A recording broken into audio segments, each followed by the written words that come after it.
ആറ്റിങ്ങൽ ലോക്സഭാ മണ്ഡലത്തിലെ LDF സ്ഥാനാർത്ഥി ജോയി അണ്ണൻ എന്ന ആറ്റിങ്ങൽക്കാരുടെ പ്രിയപ്പെട്ട ജോയിയാണ് നമുക്കൊപ്പം ഉള്ളത്. നമ്മൾ ആറ്റിങ്ങൽ ബസ് സ്റ്റാൻഡിൽ വെച്ചാണ് ആദ്യം കണ്ടത്. നമുക്ക് ഈ വെയിലത്ത് നിൽക്കാതെ അല്പനേരം നമുക്ക് ഈ തണലിൽ തിരിക്കാം. എങ്ങനെയുണ്ട് ചൂട്, രാഷ്ട്രീയ ചൂട്, തെരഞ്ഞെടുപ്പ് ചൂട്? വലിയ പ്രശ്നങ്ങളില്ല. വലിയ പ്രശ്നങ്ങളില്ല എന്ന് പറയുമ്പോൾ എന്തോ ചെറിയ പ്രശ്നങ്ങളുണ്ട്. ചെറിയ പ്രശ്നങ്ങളുമില്ല. ഇല്ല. ഈ മണ്ഡലത്തിൻ്റെ ഒരു പ്രത്യേകത ഞങ്ങൾ നേരത്തെ വിലയിരുത്തുകയായിരുന്നു. ശക്തമായ മത്സരത്തിൻ്റെ ഒരു പ്രതീതി വന്നിട്ടുണ്ട്.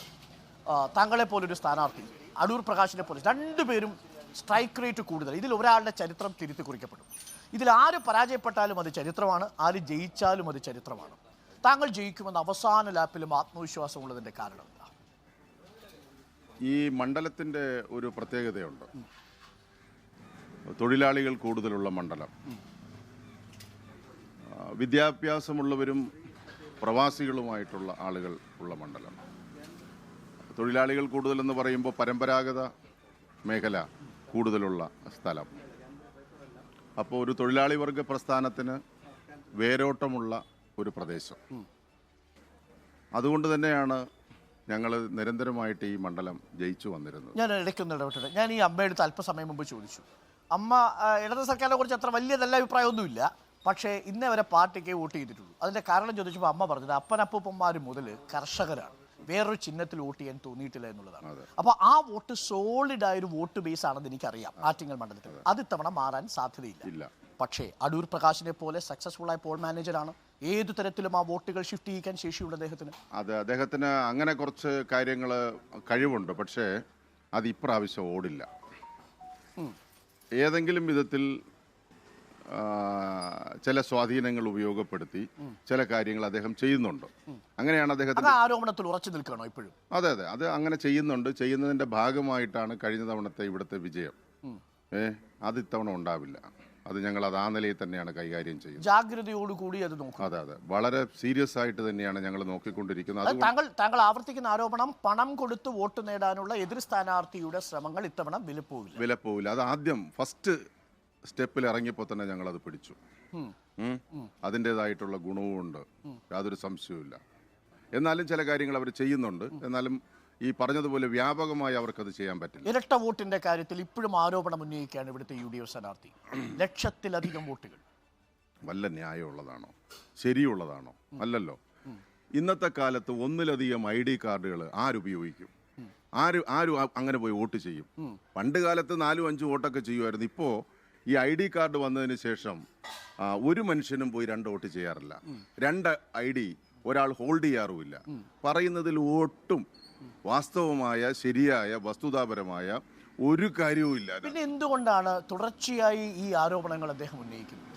അത് തുടർച്ചയായിട്ട് അദ്ദേഹം ഉന്നയിക്കുന്നത് എനിക്ക് തോന്നുന്നു ഒരു പരാജയ ഭീതിയുണ്ട്. അപ്പോൾ ഒരുപക്ഷെ പരാജയപ്പെട്ടാൽ പറയാമല്ലോ, ഇവിടെ ഇരട്ട വോട്ടുണ്ടായിരുന്നു, ആ ഇരട്ട വോട്ട് ചെയ്തിട്ടാണ് അവർ ജയിച്ചതെന്ന്. അതായത് പരാജയപ്പെടുമെന്ന് ഉറപ്പായപ്പോഴുള്ളൊരു മുൻകൂർ ജാമ്യം എടുക്കലാണോ ഇത്? അതൊരു അഡ്വാൻസ് ബെയിലാണത്, മുൻകൂർ ജാമ്യമാണ്. അതായത് ഇരട്ട വോട്ടുണ്ട് എന്ന് UDF സ്ഥാനാർത്ഥി അടൂർ പ്രകാശ് പറയുന്നത് ഒരു മുൻകൂർ ജാമ്യം എടുക്കലാണ്. ഉറപ്പാണത് ആണ്. അപ്പം ഇതൊരു പ്രധാനപ്പെട്ട കാര്യം. പണമൊഴുക്കലിനെ കുറിച്ച് അതിപ്പോഴും അതിൻ്റെ സപ്ലൈ ചെയിൻ താങ്കൾ കട്ട് ചെയ്തു എന്നാണ് പറയുന്നത്. പാർട്ടി പ്രവർത്തകർ ഫീൽഡിൽ വളരെ സദാ ജാഗ്രതയോടുകൂടി പ്രവർത്തിക്കുന്നുവെന്നാണ്. പക്ഷെ അപ്പോഴും മണ്ഡലത്തിൽ അനുകൂലമാകാൻ പോകുന്ന ഘടകം എന്തായിരിക്കും? അടൂർ പ്രകാശിനെ പോലും കോൺഗ്രസ് നേതാവ് രാഹുൽ ഗാന്ധി വയനാട്ടിൽ മത്സരിക്കുന്നു, ഇന്ത്യ മുന്നണിയിലെ പ്രധാനപ്പെട്ട പാർട്ടി. അപ്പോൾ സ്വാഭാവികമായും നരേന്ദ്രമോദിക്കെതിരെയുള്ള വോട്ട് എങ്ങോട്ട് ഷിഫ്റ്റ് ചെയ്യും? അടൂർ പ്രകാശ് കഴിഞ്ഞ 5 വർഷം എന്ത് ചെയ്തു എന്ന ചോദ്യത്തിന് മുമ്പിൽ പതറുകയാണ്. വികസന പത്രം അദ്ദേഹം കൊണ്ടുവന്നു. വികസന പത്രത്തിൽ എന്താണ് മുഴുവൻ കള്ളമല്ലേ എഴുതി വെച്ചിരിക്കുന്നത്? എന്തെങ്കിലും ശരിയായ കാര്യമുണ്ടോ? ഇപ്പോൾ ബൈപ്പാസിന്റെ കാര്യം പറയുന്നു.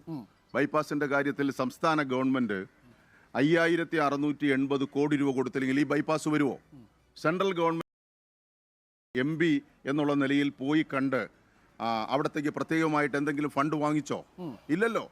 ആകെ സംസ്ഥാന ഗവൺമെന്റ് ഭൂമി ഏറ്റെടുക്കലുമായി ബന്ധപ്പെട്ട് അതിൻ്റെ ഷെയർ കൊടുക്കാൻ പറഞ്ഞു, ഷെയർ കൊടുത്തു, ഭൂമി ഏറ്റെടുത്തു. സെൻട്രൽ ഗവൺമെന്റ് NH66 ചെയ്യാനുള്ള പണം കൊടുത്തു. ഇതിൽ ഇദ്ദേഹത്തിന്റെ പങ്ക് എന്താണ് പങ്ക്? അപ്പോൾ വാസ്തവ വിരുദ്ധമായ കാര്യങ്ങളും അയഥാർത്ഥവുമാണ് വികസന പത്രിക എന്നാണ്. വികസന പത്രികയിൽ മുഴുവൻ അടിച്ചു വെച്ചിരിക്കുന്നത് ഏറ്റവും കള്ളമാണ് അടിച്ചു വെച്ചിരിക്കുന്നത്. ഞാൻ ഇന്നത് ചെയ്തു. ഞാനൊരു കാര്യം ചോദിക്കട്ടെ, ഈ ഇവിടെ നിൽക്കുന്ന നാട്ടുകാരുണ്ടല്ലോ, ഇവിടെ എത്രയോ സ്കൂളുകളുണ്ട്. ഏതെങ്കിലും ഒരു സ്കൂളിന് ഒരു സ്കൂൾ കെട്ടിടം കൊടുക്കാൻ അദ്ദേഹത്തിന് തയ്യാറായോ? വേണ്ട. സ്കൂൾ കെട്ടിടം കൊടുക്കാനുള്ള പൈസ ഇല്ലാന്ന് വെക്കാം. അവിടെ ഒരു ഡൈനിങ് ഹാള്, ഒരു കിച്ചൺ കൊടുക്കാൻ തയ്യാറായോ? വേണ്ട. ഒരു ശൗചാലയം, ഒരു ഒരു ഒരു ഒരു ബാത്റൂം ഏതെങ്കിലും ഒരു സ്കൂളിൽ കൊടുക്കാൻ അദ്ദേഹം തയ്യാറായോ? സ്കൂളിൽ ഏതെങ്കിലും ഒരു ബസ് കൊടുക്കാൻ തയ്യാറായോ? ആശുപത്രിക്ക് ഒരു കെട്ടിടം കൊടുക്കാൻ തയ്യാറായോ? ഒരു ഒരു ഒരു ഒരു ഒരു ഇഞ്ചക്ഷന്റെ പൈസ ഇവിടുത്തെ താലൂക്ക് ആശുപത്രിക്ക് കൊടുക്കാൻ വേണ്ടിയിട്ട് അദ്ദേഹം തയ്യാറായി. ഹൈമാസ്റ്റ് ലൈറ്റുകൾ, ബസ് വെയിറ്റിംഗ് ഷെഡുകൾ എന്നൊക്കെയാണ് അടൂർ പ്രകാശ്. അതെ, ചെയ്തിരിക്കുന്നത് അതാണ്. ഞാൻ ചോദിക്കട്ടെ, 1000 ഹൈമാസ് ലൈറ്റ് ഏതെങ്കിലും ഒരു MP ഇങ്ങനെ കൊടുത്തിട്ടുണ്ടോ? അതിന്റെ ആവശ്യം എന്താണ്? 2 കൊല്ലം കഴിയുമ്പോൾ അത് കണ്ണടയ്ക്കും. ഈ പൈസ മുഴുവൻ വേസ്റ്റ് അല്ലേ? നിങ്ങൾ ഇപ്പോഴും പോയി നോക്കൂ. വർക്കൽ രാധാകൃഷ്ണന്റെ പേരിൽ, സമ്പത്തിന്റെ പേരിൽ എത്രയെത്ര സ്കൂൾ കെട്ടിടങ്ങളാണ്, എത്രയെത്ര ആശുപത്രി കെട്ടിടങ്ങളാണ് അന്നത്തെ കാലത്ത് ചെയ്തിരിക്കുന്നത്. ഈ മനുഷ്യൻ എന്താണ് ചെയ്തത്? ആളുകളുടെ മുമ്പിൽ ചോദിക്കുന്ന ചോദ്യത്തിന് അദ്ദേഹത്തിന് മറുപടിയില്ല. എന്ത് ചെയ്തു എന്ന ചോദ്യത്തിന് മറുപടിയില്ല. ഞാൻ അവിടെ കൊണ്ടുവന്ന് ലൈറ്റ് വെച്ചു, ഇവിടെ കൊണ്ടുവന്ന് ലൈറ്റ് വെക്കാൻ പഞ്ചായത്തോ ബ്ലോക്ക് പഞ്ചായത്തോ ജില്ലാ പഞ്ചായത്തോ വേണമെങ്കിൽ MLA മതിയല്ലോ. അദ്ദേഹത്തിന് കിട്ടിയ പണം ഒരു നാടിന്റെ വികസന പ്രവർത്തനത്തിന് വേണ്ടിയിട്ട് എത്രമാത്രം ഉപയോഗിച്ചു എന്നുള്ളതാണ് പ്രശ്നം. ഒന്നും ചെയ്തിട്ടില്ല അദ്ദേഹം.